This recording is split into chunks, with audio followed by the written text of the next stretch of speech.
le mari de Marie de Nègre-d'Able n'est pas enterré à Rennes-le-Château, il est enterré à Limoux. Et là, j'ai la date et tout. À Saint-Martin. À Saint-Martin, dans la chapelle, dans une chapelle. Après ce que je vous avais dit pour la dalle. Oui. Moi, j'ai vu au musée, il y a la reproduction de la dalle. Si vous remarquez, si vous regardez l'écriture, hein, Oui. vous verrez que la cassure n'a pas entamé une inscription, une lettre, qui prouve par conséquent qu'elle était coupée avant. Non. Avant l'inscription. Alors, ce qui a été coupé à la scie, c'est dans l'ossuaire. Vous avez vu que maintenant, on a laissé que la stèle, que les deux morceaux que je vous ai montrés là, à Carcassonne, ces deux morceaux, quand j'ai mis un article dans l'Indépendant, parce que l'éclair, le Midi Libre, n'a pas voulu me... ça, en passant, n'a pas voulu, parce que c'était... C'était Ramon Marty qui était là, m'a dit non, on ne fera pas passer votre... il faut que moi je prenne votre article pour faire moi mon article. Ben, je dis ça, je ne le veux pas.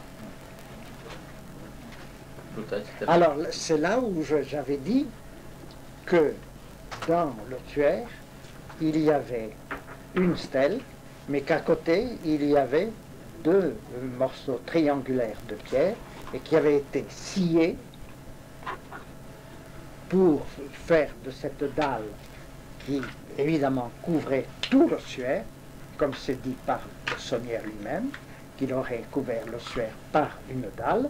Mais maintenant, cette dalle, je crois que c'est Madame, oui, nous parlions, c'est cette fameuse dalle qui aurait été passée au rayon. Hein? À l'infrarouge. Ou à l'infrarouge. Là, mais, et alors, là, vous voyez où alors les choses ne vont pas.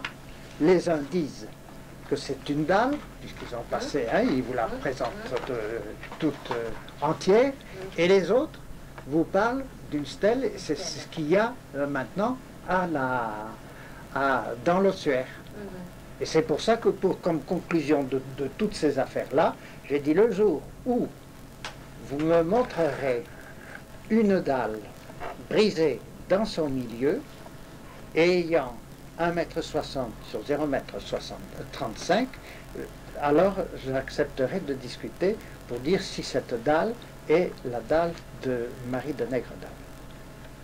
Alors, comme je vous disais, c'est assez drôle de voir que cette dalle qu'on a mise sur le tombeau de la Bessonnière est partagée par le milieu. Vous ne pouvez pas nier la chose. De plus, ce sorte de petit de saucisson qu'il y a tout à fait en haut, jaune, là, hein, eh bien, c'est un motif que, en 1917, vous n'avez jamais trouvé dans aucun cimetière. De plus, si vous regardez, si vous étudiez la dalle, vous verrez que le grès de cette dalle est très friable, puisque maintenant il va apprendre, et que vous n'avez aucune autre pierre dans le cimetière qui rappelle cette dalle. Conclusion, pour moi, la dalle de Marie de Nègre-d'Able, la voilà.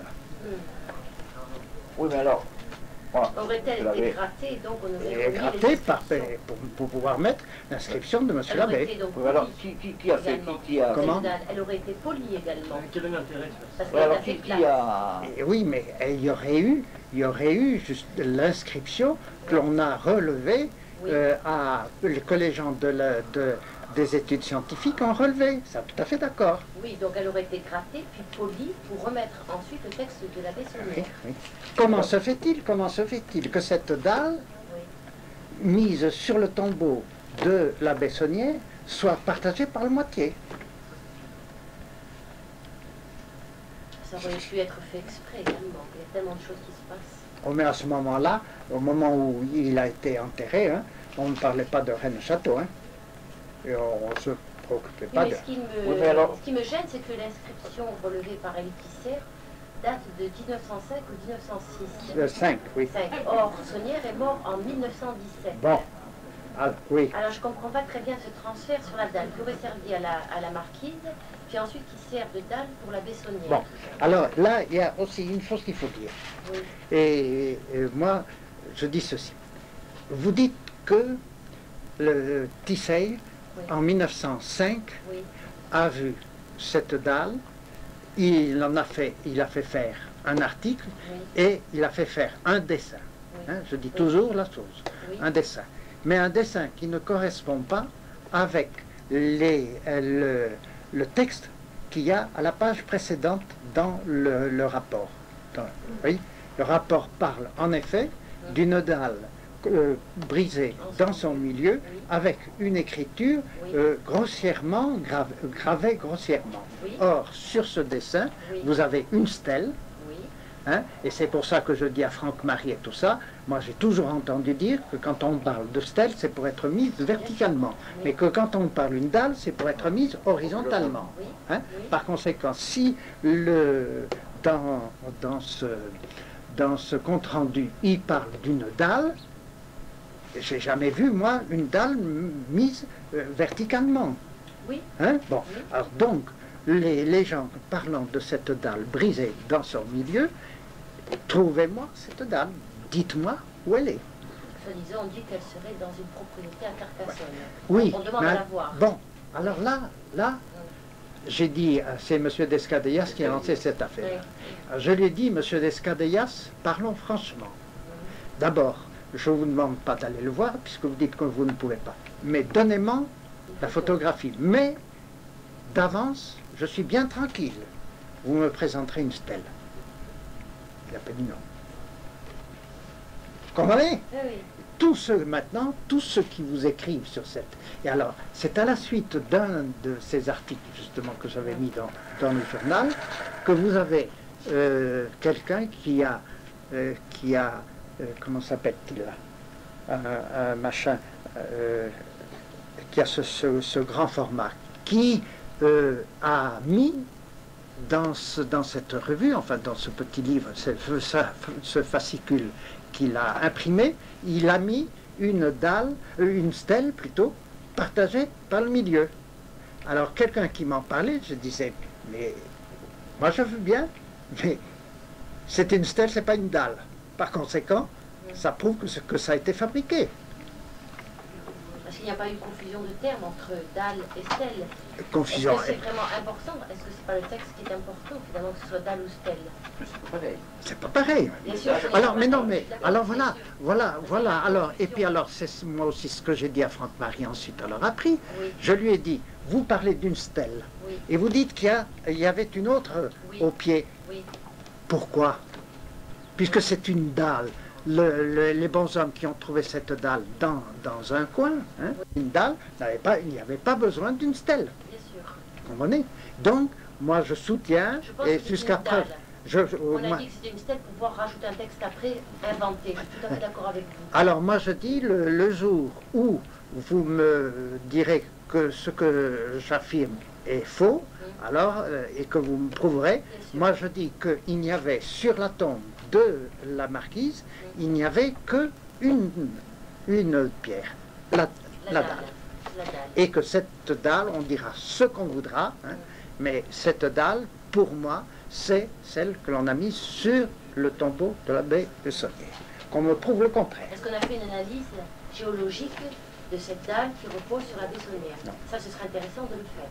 Et pourquoi faire? Pour en arriver à quelle conclusion? Eh bien, pour savoir à quelle époque elle remonte. Dans l'histoire de le château, il faut regarder que cette dalle, Et c'est il y avait des choses écrites dessus, et c'est dans ces choses écrites dessus, qu'en levant certaines lettres mal placées, alors là, ça y est, que le trésor s'en va, et puis il est à tel endroit, et voilà pourquoi. Sinon, l'intérêt ne repose que là-dedans de ceux qui avaient écrit dessus. Sur l'inscription, hein, L'inscription, en plus, pour on l'a gratté, partant de là, c'est le trésor, on l'a gratté parce que, lui, il l'a gratté, parce qu'il y avait quelque chose. mais dites-vous bien ceci, c'est que quelqu'un qui qui voit une pierre comme cette pierre-là dans un coin, hein, étant donné que la Bessonnière est mort subitement, hein, et qu'il n'avait pas eu le temps de finir le caveau qui avait été prévu pour les prêtres et par conséquent pour lui, hein, il n'y avait c'est Bution qui a fait toute la construction au-dessus du caveau. Hein. Eh bien, alors, ce qu'il y a, c'est que les gens, au moment de la mort de la Bessonnière, ils ont pris cette dalle qui était dans un coin inutilisé et ils en ont profité pour faire la dalle sur le corps de la Bessonnière. Moi, je sais que, par exemple, à Rieux-Minervois, où j'ai été curé, quand il y a une personne qui m'avait rendu service et qui était à l'école libre, et alors j'ai acheté un terrain pour l'enterrer à Rieux-Minervois parce que j'estimais que la paroisse lui devait ça, cette personne, eh bien, il y a le gardien du cimetière qui m'a dit, mais un employé municipal qui m'a dit, mais monsieur le curé, il faudrait mettre une pierre. Mais il me dit, mais s'il y a une pierre là, au fond, on pourrait se servir de cette pierre qui est dans un coin. Vous voyez, par conséquent, c'est pas du tout anormal que les gens, étant donné que la Bessonnière est morte subitement, aient pris cette dalle pour s'en servir. Si vous regardez dans le cimetière, vous ne trouverez aucune autre pierre qui soit de ce grès. Aucune. Et puis alors surtout avec cet ornement du haut qui dénote ce croissant. C'est pas un croissant, c'est un genre de couronne qui était gravé à l'époque. Oui, mais il y avait souvenir dessus. Hein. Oui. Non, mais il y avait souvenir dessus. Mais ce qu'il y a, c'est que c'est un ornement que vous ne trouvez en 1917, vous ne trouvez sur aucun, et c'est un ornement qui sûrement pouvait se trouver sur des sépultures d'autrefois, avant le siècle. Et c'est ce qui me fait dire, une preuve de plus, qui me fait dire que c'est la dalle de la marquise.